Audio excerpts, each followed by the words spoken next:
In the headlines, the CARICOM full free movement begins tomorrow. Studies at the community college affected today as staff went on strike. Millions of Caribbean nationals at risk due to import dependency. And in sports, the Windies manage a consolation win in their lost series against Nepal. The headline news is brought to you by CariFesta 15, Caribbean Roots, Global Excellence. Broadcasting from our studios in the Pine St. Michael, this is CBC NewsNight, starting now.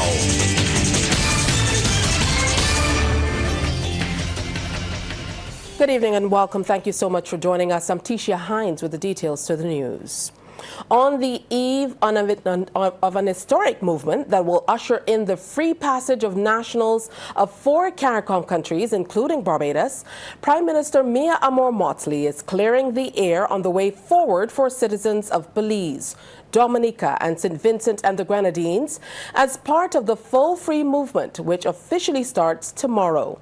In a statement, Prime Minister Mottley indicates those who are nationals of any other pioneering countries will present their passport when they arrive in Barbados. She says immigration will record their entitlement to indefinite stay in the electronic system, and the information will then be shared securely with the national agencies that need to know, so that visitors can move forward in an orderly way. If they intend to reside and work here, the next steps are clear. They are guided to register with the Ministry of Labour, with the National Insurance Scheme and with the Barbados Revenue Authority if they intend to work, as is the case with all Bajans. Once we are working, we work and register at the National Insurance Scheme, and we work and register at the Barbados Revenue Authority. Even if you pay no taxes, you register and file.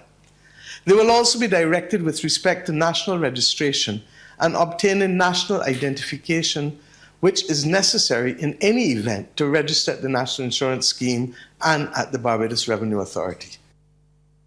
Now, PM Mottley adds that children who need school places will be registered through the Ministry of Educational Transformation. Access to emergency and primary health care will be on the same terms as citizens. Now, some of you have asked, will we be safe?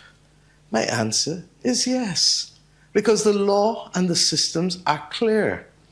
First, the law of our community, as dictated by the Caribbean Court of Justice, has long set out a number of clear principles.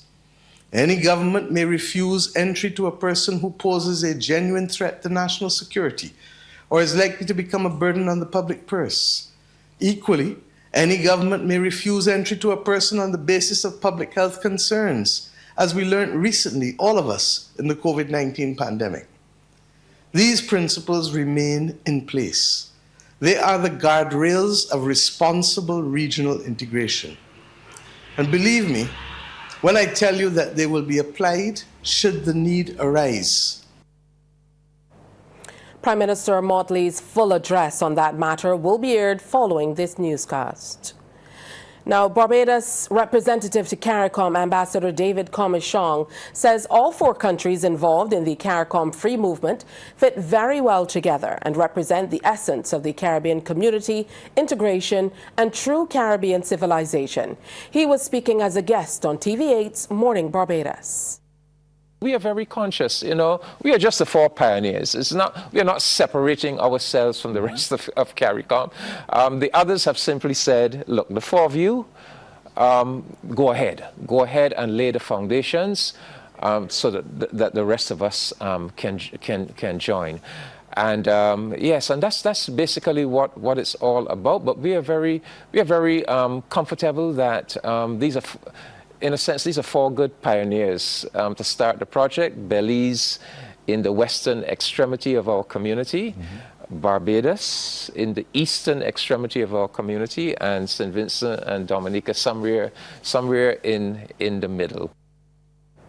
CARICOM nationals coming to the island under that new free movement regime could possibly have an impact on political outcomes going forward.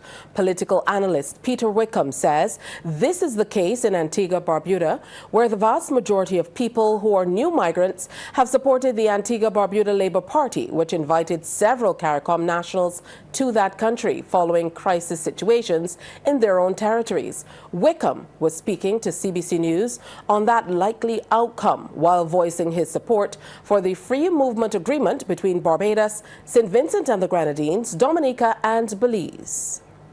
These people would have been given comfort by the ABLP, and as a result, they would have supported the ABLP in elections. This tells me a lot about what is likely to happen in the case of Barbados, where you may have large quantities of people moving in and settling.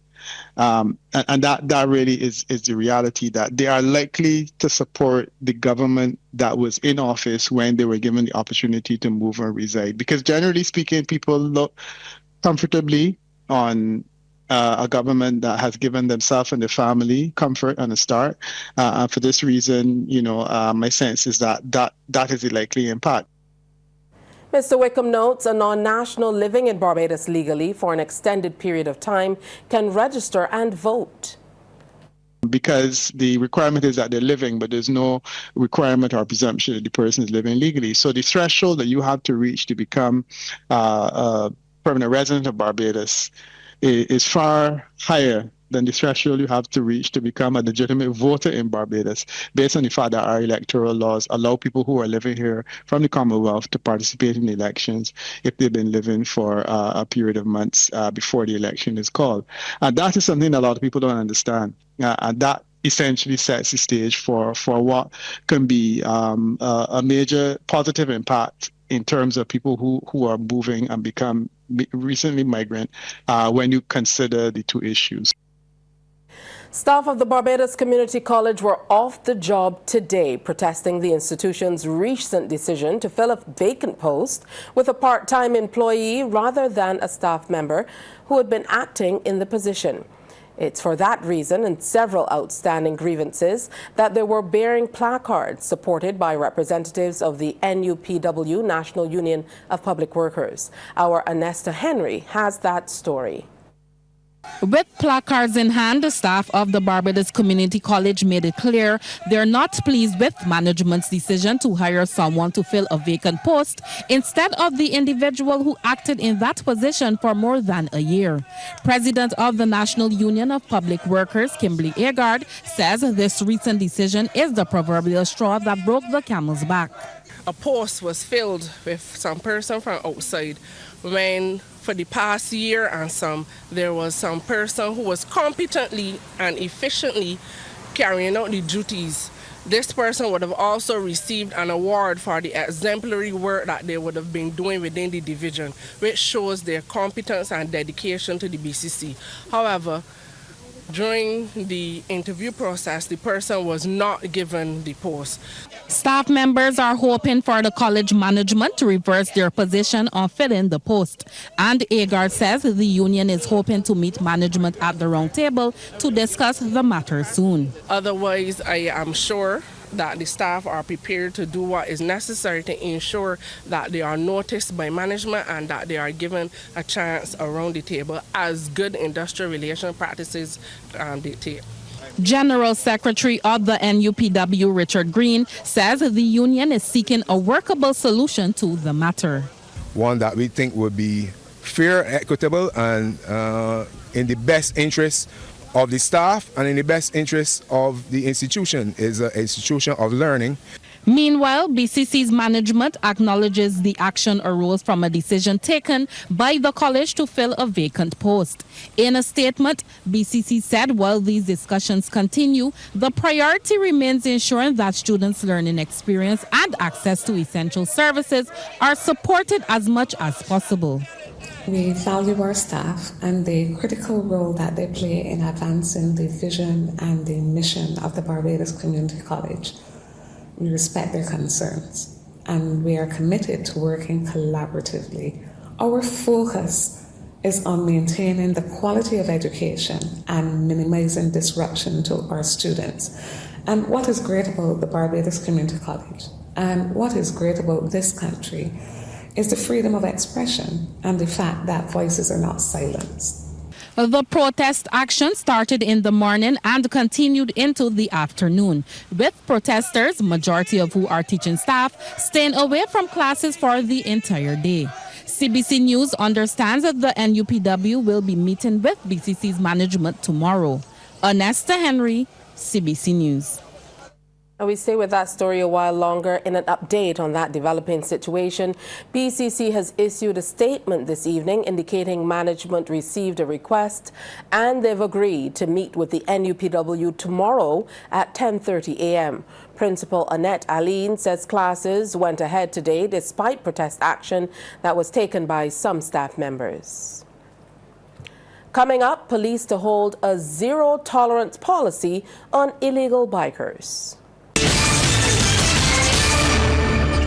The Barbados Police Service is ramping up its efforts to rid the streets of uninsured motorcycles suspected to be linked to unlawful activity. The operation, dubbed Road Assurance, has been ongoing since 2023, as we hear in this report from our Deanza Roberts. Acting Inspector Ryan Brathwaite, speaking to the media during a media conference, said they want to ensure the public's safety.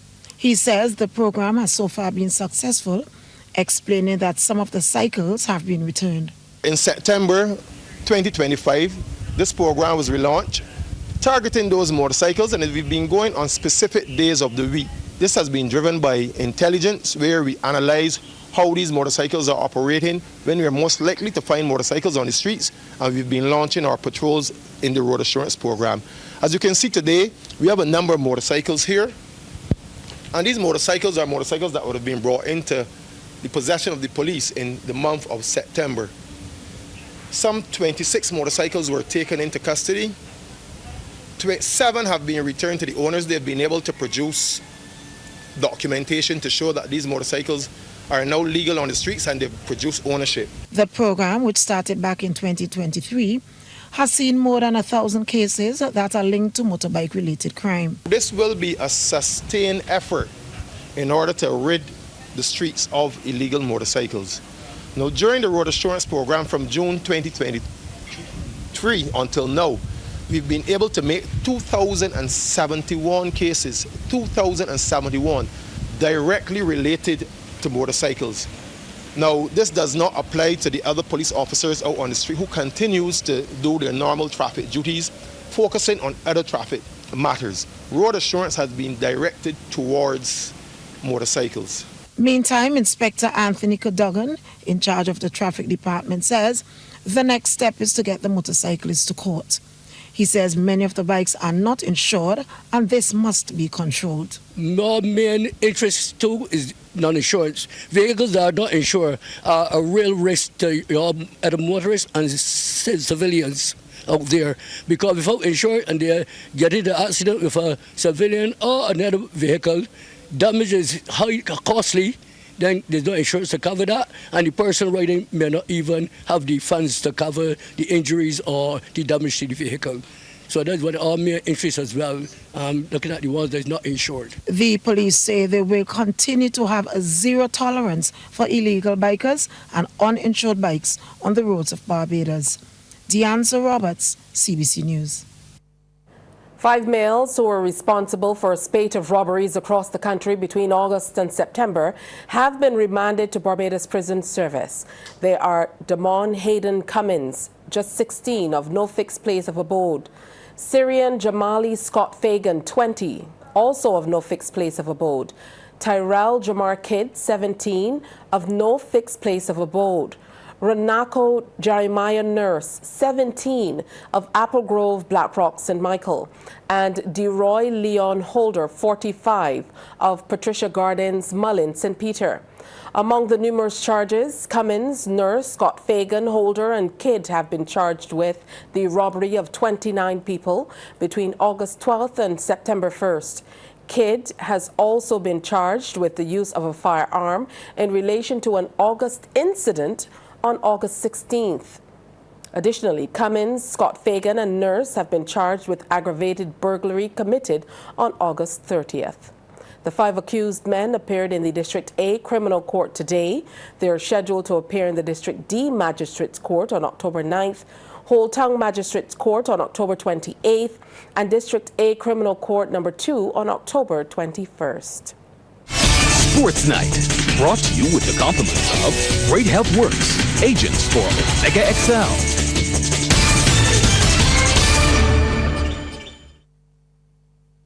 Time now for sports with Damien Best. Good evening to you, Damien. Yeah, good evening to you. Good evening to our viewers and listeners. Well, Vice Captain Jamel Warrican says the West Indies are ready to put the embarrassment of being bowled out for 27 in their last Test innings behind them and start rebuilding their reputation. Warrican was speaking ahead of Thursday's opening day of the first Test against host India in Ahmedabad. The left-arm spinner says they need to learn from the experience against Australia in order to ensure it doesn't happen again. No team ever want to get bowled up for 23 or 24, whatever it was, so we have to take a lot of learning from that experience. We got to also build back ourselves and learn from it. It's very important to learn from it and try to move forward and show that what we're capable of doing. Because so far we competed against Australia, but some key moments we didn't hold on to and it got the better of us. So going forward here now, we have to really improve, and knowing that we're playing against a top opposition, we have to what's the word I'm looking for? We have to seize the key moments in these games, and hopefully we can improve and do a lot better in this series. Well, the Vice says he and his teammates have been hard at practice in preparation for the tough Indian conditions. The guys have been putting in the hard work. We had 2 all-day sessions, so to get acclimatized and get accustomed. The batsmen have been doing a lot of drills, whether it be sweeping, spin, playing off your back foot, forward defensive, lofted shot. That's back in the game plan. The spinners or the pacers, or should I say the bowlers, have been hitting their lengths and target very consistently, doing a lot of spot bowling as well, and then taking that into bowling against the batsmen. Meanwhile, Alzari Joseph has been ruled out of the Test series against India due to a lower back injury. Joseph complained of discomfort, and scans revealed a degeneration of the previously resolved lower back injury. And according to a CWI statement yesterday, Jason Holder declined to be Joseph's replacement, citing a planned medical procedure. So West Indies have called up left-arm seamer Jediah Blades to replace Joseph. 23-year-old Blades is also in the UAE and will join the Test squad now that the 3-match T20 series against Nepal ended early today. Joseph's absence leaves West Indies pace attack severely depleted. Now, last week, Shamar Joseph was ruled out with an injury and was replaced by uncapped seam bowling all-rounder Johan Lane. Of their current seam bowling options, Jaden Seals is the only one to have played more than 10 tests. The Business Report, brought to you by the Youth Entrepreneurship Scheme, a department of the Ministry of Youth and Community Empowerment, supporting young entrepreneurs from idea to enterprise. Working on the Republic murals and observing the bustling foot traffic in the city provided the inspiration for the development of Creative Corner.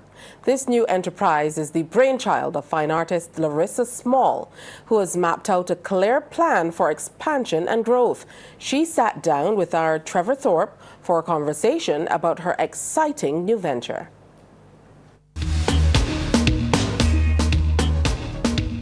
The fine artist said she was drawn to the choice of clothing worn by city shoppers as they went about their daily lives. Just observing the hustle and bustle was the energy behind her decision to start her enterprise. I would say that my business officially started when I completed my first mural. These murals were a part of Barbados becoming a republic, and I also worked with artists such as Sharianne Nichols and Evan McDonald. From there, I was also at Barbados Community College doing my bachelor's, and from there I also transitioned into doing portraits, inspiration from people in their daily lives, particularly people walking in and out of Swan Street. So I mainly am drawing to the clothes they wear and how they interact with each other and things around that nature. As part of a quiet outreach initiative, The artist tells the Yes Business Report Creative Corner has been making its presence felt in pop-ups. Currently, when I do pop-ups, I usually do speed portraits or life portraits, and I also have many paintings, and I also have more of my professional work, which would be my professional and personal work, which would be the people in their daily lives. And Ms. Small gave the thumbs up to the training provided by the Youth Entrepreneurship Scheme and the development of Creative Corner.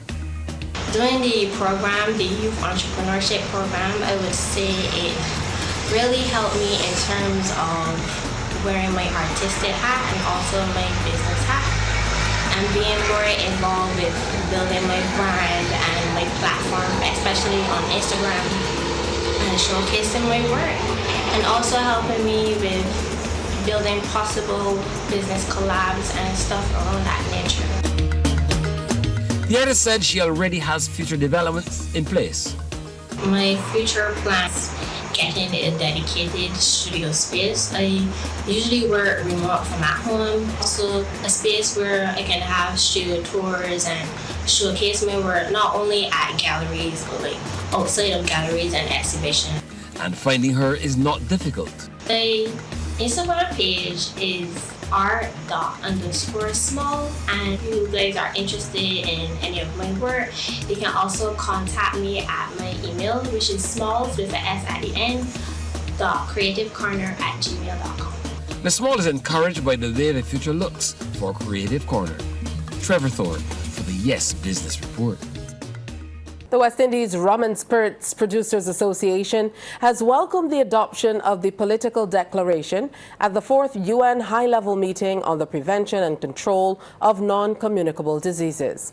As the representative body of the Caribbean's indigenous rum producers, they commended UN member states for endorsing a balanced, whole-of-society approach that recognizes the constructive role the private sector can play in tackling harmful use of alcohol. The new political declaration builds on the 2010 global strategy to reduce the harmful use of alcohol and the 2022 Global Alcohol Action Plan, frameworks that are delivering measurable improvements. The declaration makes a strong commitment to protecting children from harmful marketing practices and endorses education and awareness-raising actions that empower individuals and communities to make informed choices. Sports Night, brought to you with the compliments of Great Health Works, agents for Omega XL. Let's welcome back Damien for the second half of sports. Yeah, thanks so much, Tisha. Well, Britain's Hill and Greens United were the winners last night at Friendship, as teams in Group B finally saw action in the Prime Minister's Cup competition. Britain's Hill are the early group leaders with the better goal difference, as they defeated Abrams United Silver Sands 5-2. While in the opening game of the doubleheader, Greens came from a goal down to double up on LNR United 2-1. We'll have highlights, of course, later on NewsNight. Well, host India won the opening fixture of the ICC Women's World Cup today. Playing at the Barsapara Cricket Stadium, India women were sent into bat and scored 269 for 8 off a reduced 47 overs. Amanjot Kaur top scored with 57, while player of the match Deepti Sharma added 53. Anoka Wanarera took 4 for 46. Sri Lanka women in reply were dismissed for 211 in 45.4 overs as India women won by 59 runs via the DLS method. Sharma came back with the ball to take 3 for 54. Well, Team Barbados is back on home soil after being crowned champions of the IFBB Central American and Caribbean Bodybuilding and Fitness Championships and Semi-Pro Tournament. The local contingent were simply outstanding, capturing 25 medals overall. The squad won 12 gold, 8 silver and 5 bronze. This victory was not achieved by individual effort alone. It was the result of teamwork, discipline, and the unwavering support of our coaches, families, federation, and most importantly, our country. When we wore international colors on the international stage, we carried the hopes of our people with pride. So bringing home the gold is not just a sporting achievement, It is a symbol of what we can accomplish together as a nation. Meanwhile, Jalicia Nightingale and Evelyn Springer secured pro cards. They described the sacrifices made to reach the top of their respective categories. We had to do a lot. We had to do an extra lot. Extra cardio, just like obviously, our training wasn't as intense, but, we had to stay consistent with it, obviously consistent with the diet, but definitely extra cardio for sure is what got us here, for sure. The early mornings, the late evening cardios, yeah. The main thing was to remain focused, because, with that short space of time, you can somewhat veer off track, kind of cheat. So it was more mental than physical. So yeah, it was pretty much the same intensity for me, but focus was the main thing. Last year's runners-up Britain's Hill United are off to a winning start in the 2025 edition of the Prime Minister's Cup football competition. Playing in a Group B matchup at Friendship, Britain's Hill produced a workmanlike 5-2 victory over Abrams United Silver Sands. Meantime, in the opening fixture, Greens United edged Eleanor United 2-1. Our Damien Best reports. Greens United in the dark blue playing Eleanor United. 8 minutes in, wing back found wanting. Then the central defender makes a meal out of it. Ingredients for punishment. The Mario Stewart helps himself to a slice of the cake. Eleanor United strike first. 4 minutes later, Shane Hermas capped off a wonderful cross into the 6-yard box off the forehead and in. We're all square at 1 apiece at halftime. Into the second we go, change of ends. 53rd minute, ball into the attacking third. Prodded forward for Xavier Webster. Left foot, that is all she wrote. Greens United with the 2-1 win over Eleanor United. The feature matchup, Britain's Hill in their traditional red, playing Silver Sands. Only 3 minutes on the clock. In swinger from Jerron Otherson. Akeem Brown with the header. Britain's Hill on the board, 1-0. Silver Sands took that one on the chin, but delivered their own body blow on 14 minutes from a short corner. Shamari Greenwich-Lewis lurking at the back post. Yes, please. Silver Sands equalize, 1 apiece. Before you could blink, Britain's Hill restored their advantage. 18th minute, Shamari Herwood was cut down in the line of duty by a clumsy challenge. And that was an easy call for the referee. Penalty coming. Otherson, super cool. Payne Richards, no chance. 2-1 then. Silver Sands were not back down. 41st minute, they took full advantage. Too much of the ball shown. And Shamari Greenwich-Lewis with the speed of Usain Bolt. Partial save from Shaquille Frank. But Shamari buries the rebound. 2-all. Don't move a muscle, plot twist with halftime looming. Otherson lets one fly from 20 yards. Frank never reacted. Oh my. A brace for the newest player in the British Hill camp. 3-2 then at the interval. Change of direction for the second half. Britain's Hill free kick. Porous defensive work. And Corey Hoyt finishes the job from close range. 4-2 the scoreline. The wheels coming off the Silver Sands wagon and frustration starting to set in. O'Shea Grant, who was on a yellow card, receives a second for a blatant tug of the shirt. Given his walking papers, red card. The resulting free kick. Perfection from that distance. Eric Puckering. A Ronaldo special into the V. Signed, seal delivered. Britain's Hill defeating Silver Sands 5-2. Thank you so much for spending your evening with us. On behalf of the entire team, do enjoy the rest of your night.